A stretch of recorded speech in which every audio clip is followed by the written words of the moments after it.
Tomai-o e reparti-o entre vós.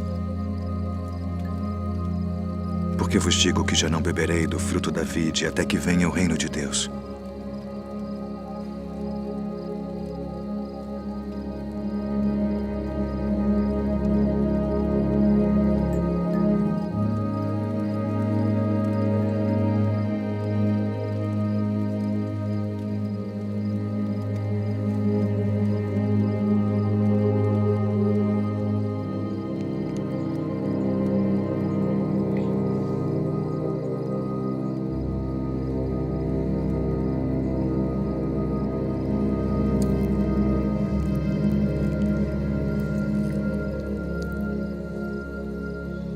O que fazes? Faze-o depressa.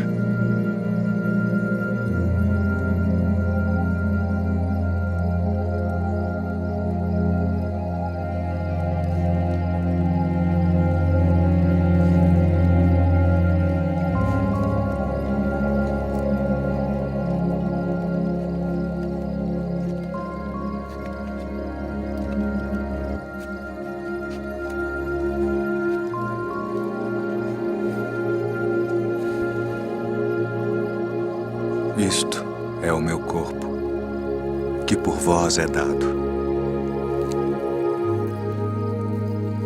Fazei isto em memória de mim.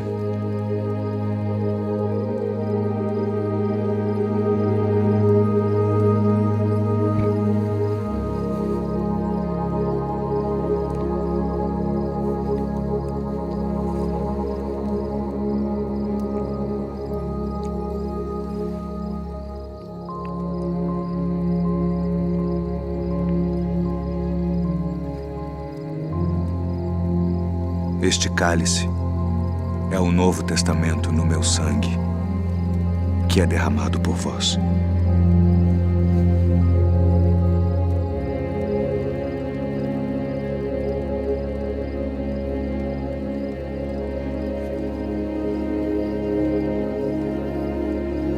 Filhinhos, ainda por um pouco estou convosco. Um novo mandamento vos dou: que vos ameis uns aos outros como eu vos amei a vós, que também vós uns aos outros vos ameis. Nisto todos conhecerão que sois meus discípulos, se vos amardes uns aos outros.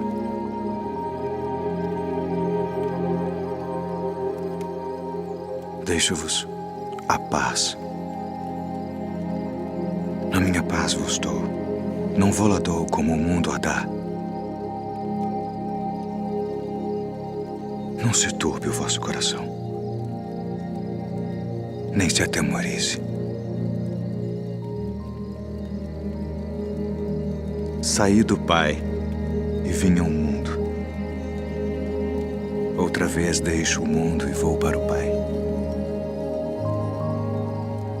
Eis que chega a hora. E agora, que vós sereis dispersos cada um para a sua parte, e me deixareis só. Mas não estou só, porque o Pai está comigo.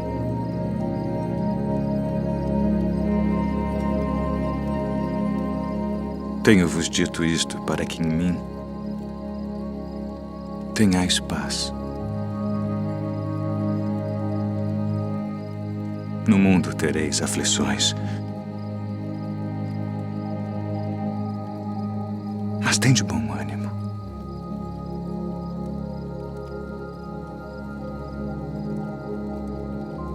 Eu venci o mundo.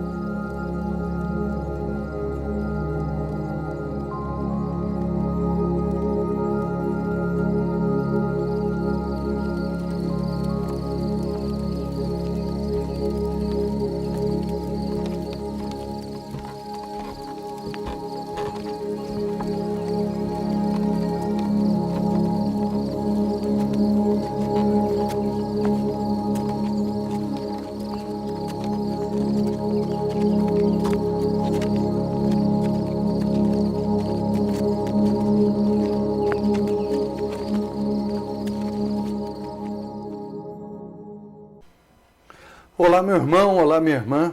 Graça e paz em nome do Senhor Jesus Cristo de Nazaré.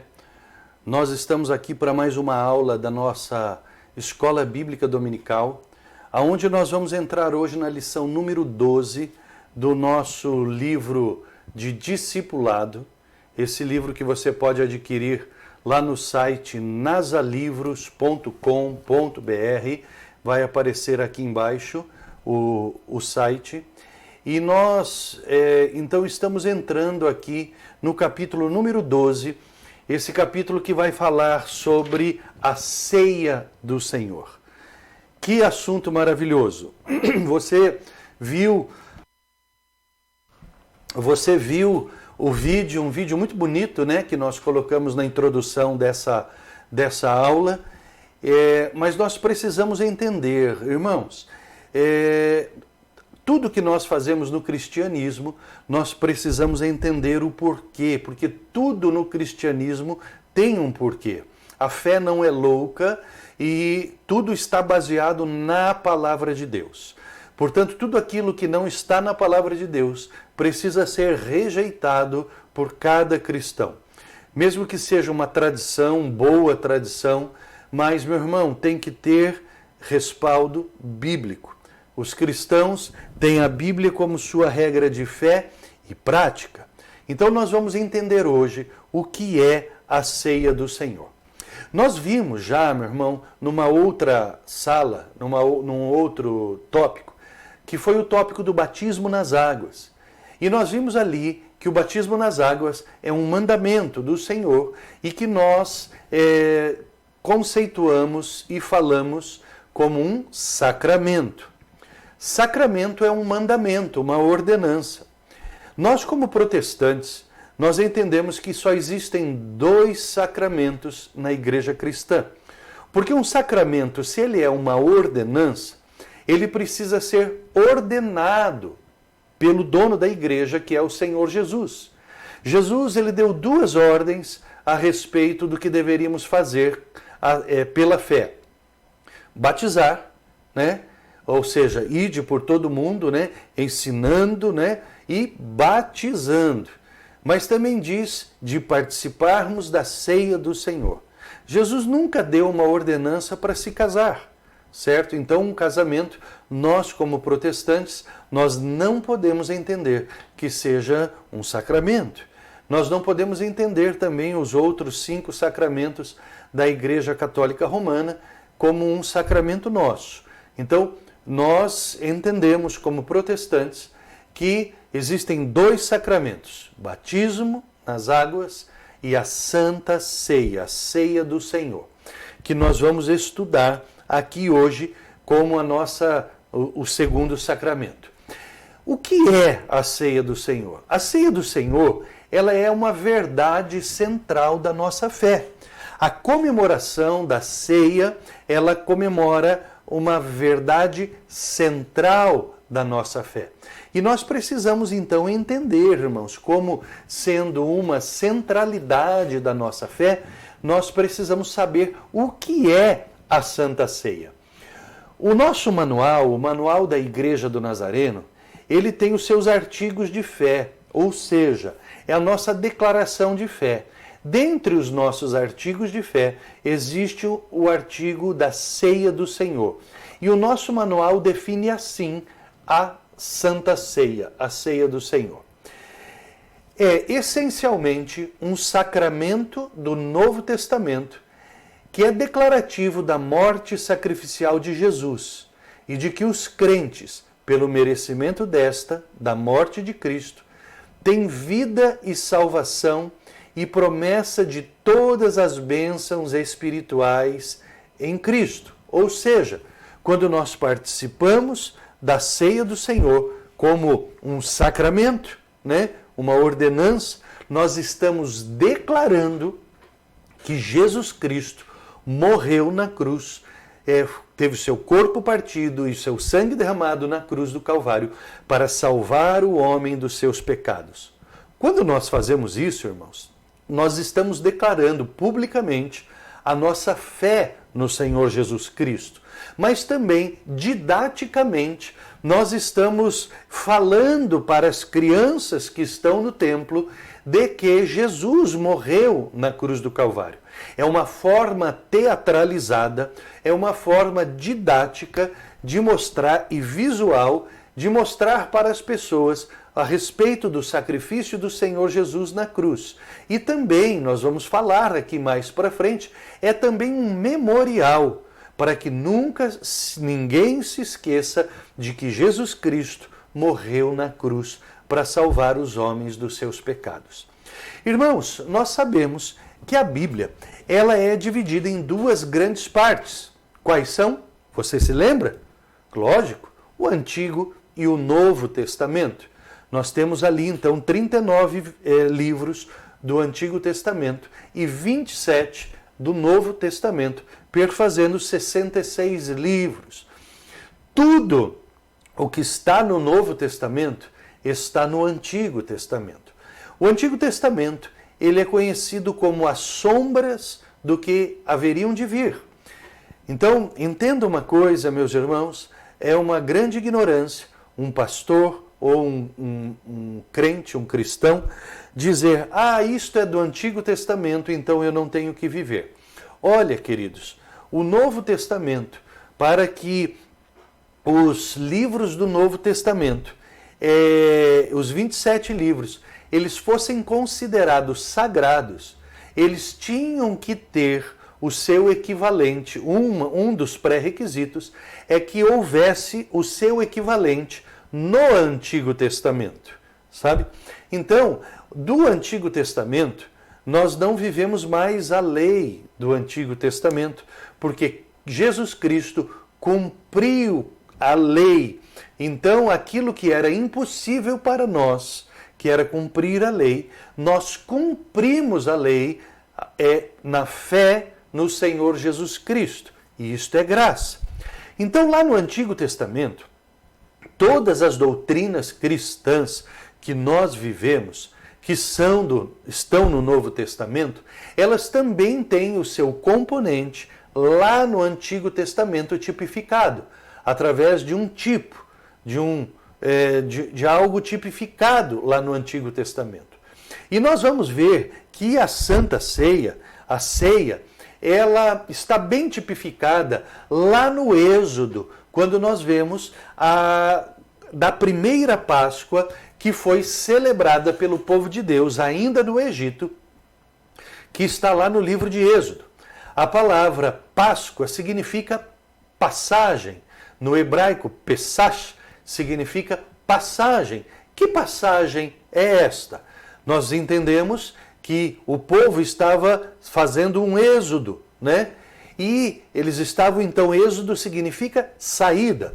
Eles estavam saindo do Egito. O Egito significa, entenda então, que o Antigo Testamento, são tipos, né? Eles tipificam algo. O Egito, ele significa um mundo, um sistema de vida que é fundamentado em cima do pecado. A Páscoa, a passagem, é a saída do povo de Deus do mundo para a terra prometida. Que nós vimos que a palavra de Deus ela diz que o Senhor Jesus nos transportou do império das trevas para o reino do seu Filho amado. Deus nos transportou. Essa é a Páscoa, é uma passagem. Então, é uma passagem pela fé. Fé nós sabemos que é convicção mais fidelidade. E Deus, então, nós vemos ali no Êxodo, ele deu uma série de instruções para que o povo estivesse celebrando a Páscoa às pressas e aí, então, logo depois da Páscoa, saísse do Egito em direção à terra prometida, que significa a nossa saída do mundo e estamos indo para o céu. É lógico que a nossa caminhada é no deserto, é um lugar árido e de dificuldades. Mas Jesus disse, tem de bom ânimo, eu venci o mundo. Por isso, nós prosseguimos adiante. Portanto, meus irmãos, existe então uma correlação entre a Páscoa ali no Antigo Testamento e a ceia do Senhor. E nós vamos ver então quais são estas relações. Por exemplo, lá na Páscoa do Antigo Testamento, nós vemos que havia necessidade de um cordeiro. Então, ali a palavra de Deus ela é muito clara, não era um bode, não era um touro, não era um cavalo, era um cordeiro. Por que um cordeiro? Porque um cordeiro, ele é manso, caracterizando, né, o temperamento do Senhor Jesus. Ele é inocente. O cordeiro, ele é o filhote, né, da ovelha, o cordeiro. E como um filhote representa toda a inocência. A palavra de Deus diz em João 1,29, eis o Cordeiro de Deus que tira o pecado do mundo, identificando Jesus Cristo com aquele Cordeiro Pascal que nós vemos ali então no livro do Êxodo. Nós vemos então também que ali falava de um cordeiro para cada família. De acordo, o cordeiro seria do tamanho da família. Se a família fosse muito pequena, então se ajuntariam, né, para que não houvesse desperdícios, mas que tudo fosse consumido. Este cordeiro ele precisava ter algumas características. A primeira característica é que ele fosse sem defeito, que é o que nós vemos, meus irmãos, do cordeiro imaculado, sem defeito, né? Porque Jesus não havia defeito nele. É muito interessante nós entendermos esta situação de sem defeito, porque o defeito, ele significa aquele que não tem defeito é perfeito. Jesus é perfeito. E quando se apresentava o Cordeiro Pascal aos sacerdotes, os sacerdotes examinavam por 4 dias este cordeiro. Eles examinavam exteriormente. Esse cordeiro tinha que ser branco, significando pureza. E então ele deveria ser totalmente branco, não ter nenhum defeito.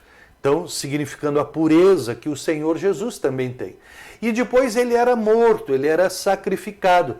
E eles também examinavam os seus órgãos internos para saber se não tinham algum defeito.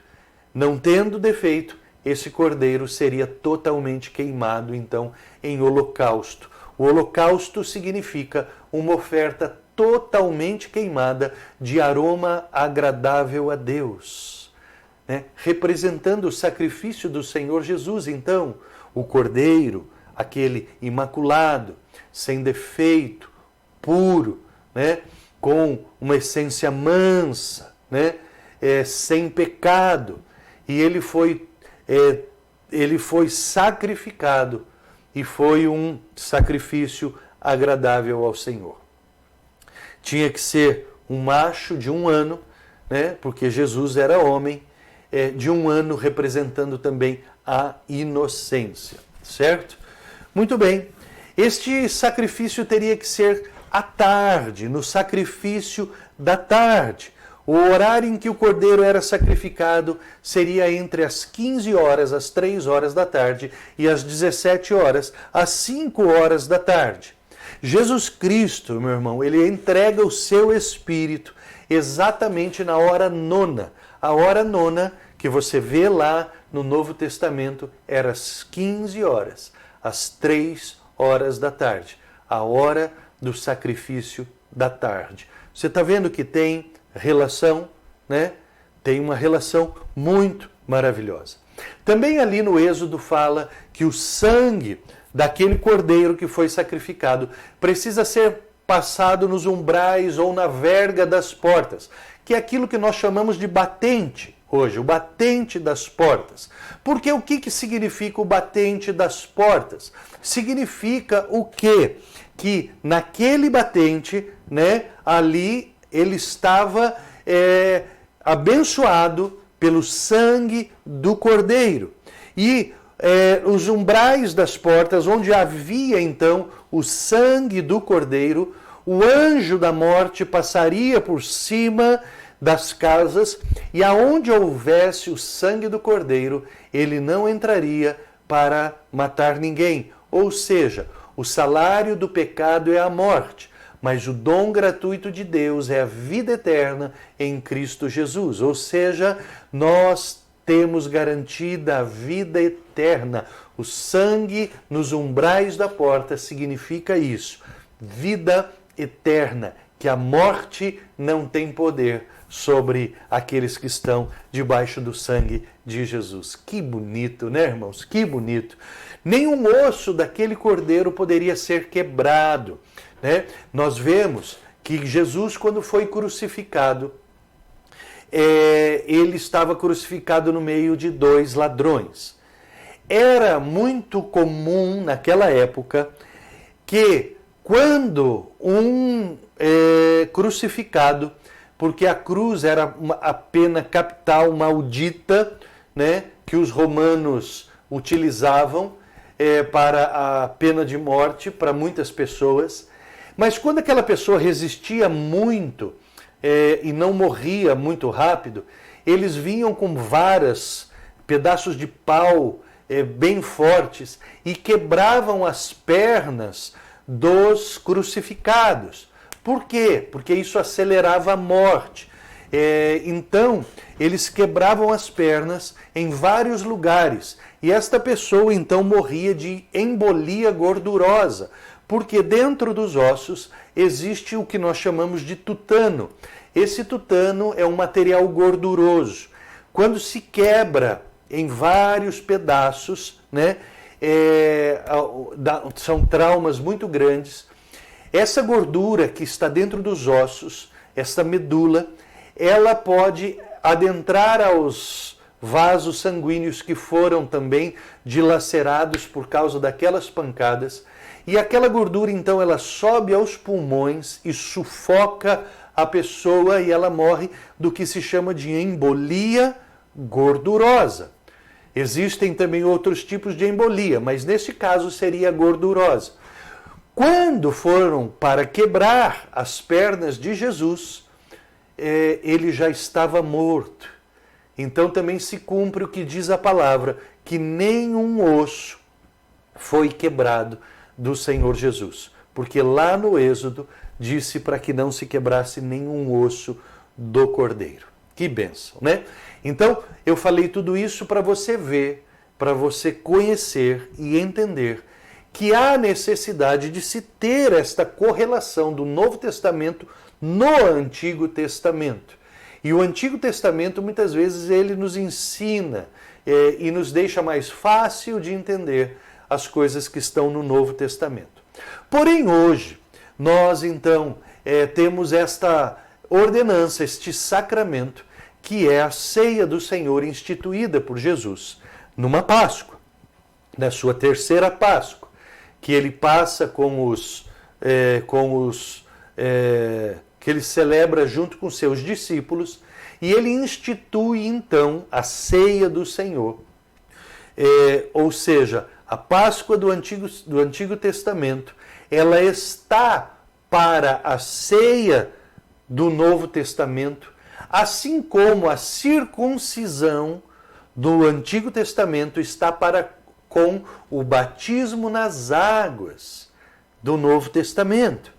Então aí o que acontece? Jesus institui a ceia do Senhor. E a ceia do Senhor, então, instituída por Jesus, através de 2 símbolos, o pão e o vinho. Ah, Jesus tomou vinho. Sim, mas nós precisamos entender, e aqui eu quero também abrir um parênteses, para que você entenda algumas coisas. Quando você for ler a sua Bíblia, você vai ver, e preste atenção, que existem 2 tipos de bebidas na Bíblia. Existe o vinho e a bebida forte. A bebida forte era a bebida com alto teor alcoólico. O vinho, ele tinha um teor alcoólico bastante baixo. Porque o que acontecia? O vinho, havia uma fermentação natural. E este vinho, muitas vezes, ele era retirado, tá, no início da fermentação. Então o teor alcoólico dele era muito baixo.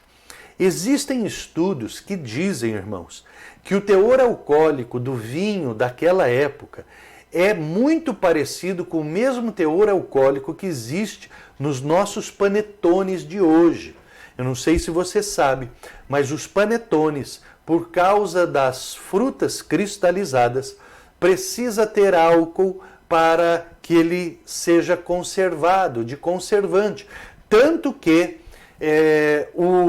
os países muçulmanos, eles não compram nem panetones do mundo inteiro por causa do álcool, né? Então é muito interessante, porque uma vez eu estive na Balduco fazendo um trabalho ali e eles estavam tentando desenvolver um panetone sem álcool para poder vender para os países islâmicos. Olha que interessante, né? Então, irmão, essa é a grande diferença. A bebida forte era uma bebida que ela era muito fermentada e muito alcoólica e deixava as pessoas bêbadas. O vinho, geralmente não. A dosagem alcoólica era muito pequena. Ah, por que nós não usamos vinho? Nós não usamos vinho, meu irmão, porque nós, como nazarenos, nós temos no nosso pacto de conduta cristã, nós temos um acordo, uma declaração de que nós nos abstemos do álcool. Os nazarenos no mundo inteiro são abstêmios, ou seja, nós não bebemos bebidas alcoólicas, não tomamos cerveja, não tomamos vinho, não tomamos cachaça, não tomamos nada. Por que não participamos de vinho? Porque é da nossa decisão. Nós entendemos que somos templos do Espírito Santo e sabemos que a ciência já garante isto, que o álcool ele é prejudicial à saúde humana. Nós não precisamos de álcool para nenhuma reação bioquímica do nosso corpo. Portanto, nós como nazarenos, nós nos abstemos do álcool. Por isso que nós usamos o suco de uva. Entendeu? Muito bem. Então, se você é chegado numa caninha, se você é chegada em algo alcoólico, reveja os teus conceitos. Como nazarenos, nós não bebemos, ok? Muito bem. Porém, o pão e o suco de uva, o vinho não fermentado, ele tem uma simbologia na ceia do Senhor, na Santa Ceia. O pão, nós sabemos, até Jesus, ele nos ensina na oração dominical do Pai Nosso, o pão nosso de cada dia dai-nos hoje. O pão significa o alimento diário. E também quando nós vemos ali o partir do pão, Jesus disse, eu sou o pão da vida, o pão que desceu do céu. Muito bem, e quando partimos o pão, então nós estamos ali simbolizando o sacrifício do Senhor Jesus, mas quando comemos o pão, nós estamos dizendo que é Ele que nos alimenta todos os dias e nos mantém vivos. Muito bem, o suco de uva representa o sangue de Jesus. O sangue na Bíblia representa vida, ou seja, quando nós estamos participando da ceia, a simbologia da ceia é que é o Senhor Jesus, com o seu sacrifício, que nos alimenta cada dia a sermos vivos e vivos para sempre.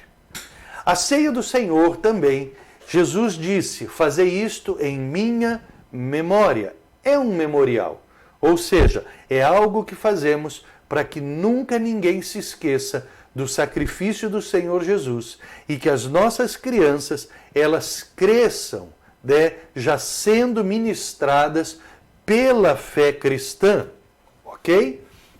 Muito bem.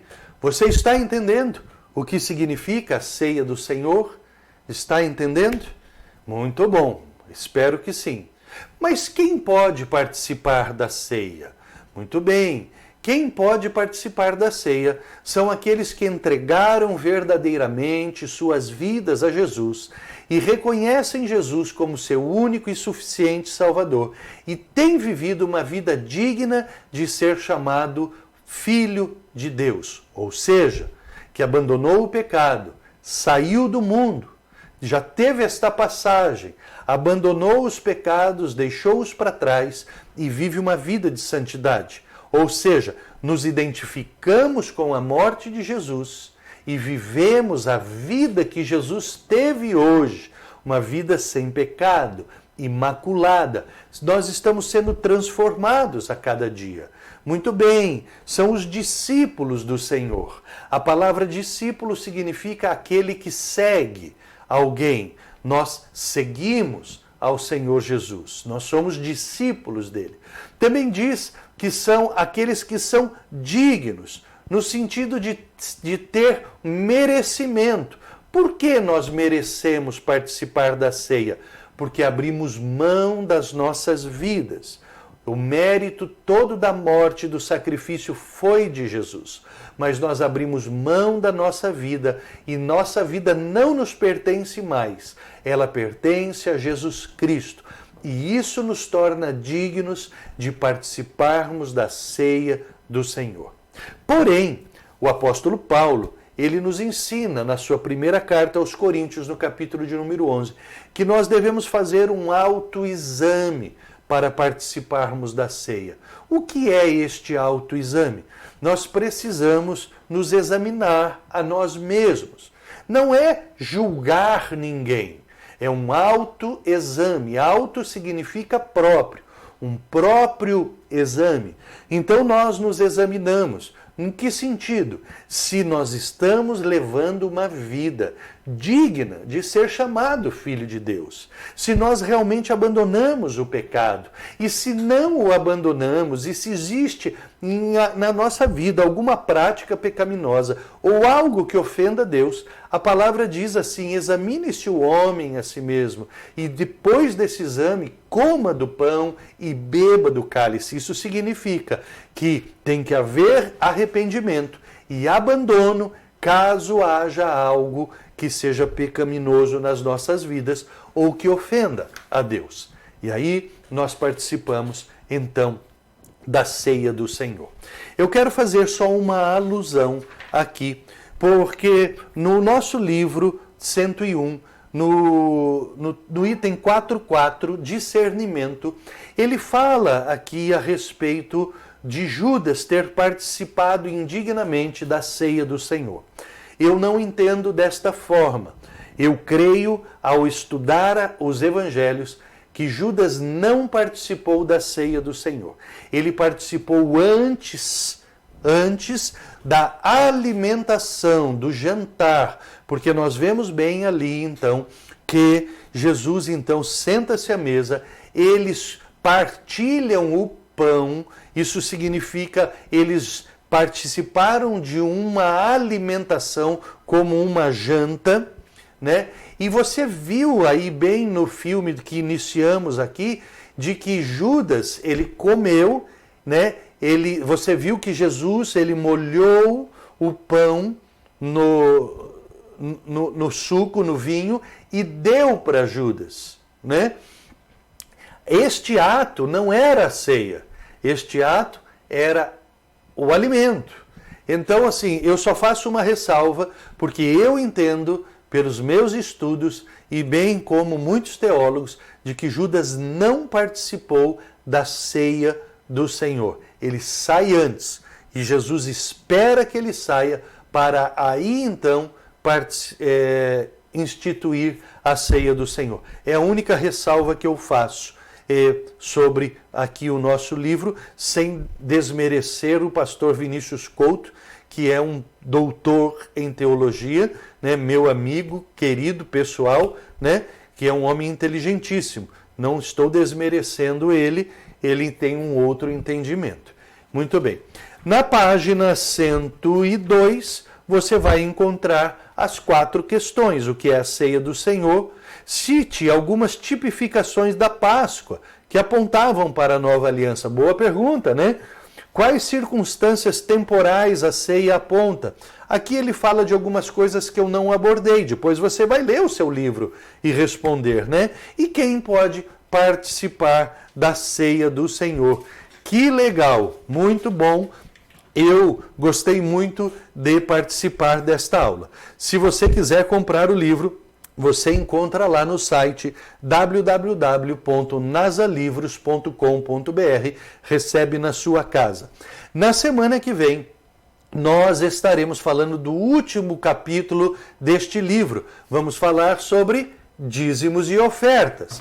Excelente, excelente tema para falarmos. E aí depois, irmãos, depois que terminarmos, depois da outra semana, na próxima semana, dízimos e ofertas, na outra semana nós começaremos um novo estudo, estudos sobre o batismo com o Espírito Santo. E aí eu vou apresentar para você, na semana que vem, o livro, né, um livrinho fininho, custa R$10. E talvez você já possa comprar esse livro também lá no site nasalivros.com.br. O livro se chama Estudos sobre o Batismo com o Espírito Santo. Coisa boa, demais. Amém? Muito bem, meu irmão, minha irmã, e eu agradeço o seu tempo, a sua disponibilidade de estarmos aqui estudando a palavra de Deus. E espero que você esteja sendo muito abençoado. Que Deus te abençoe em nome de Jesus.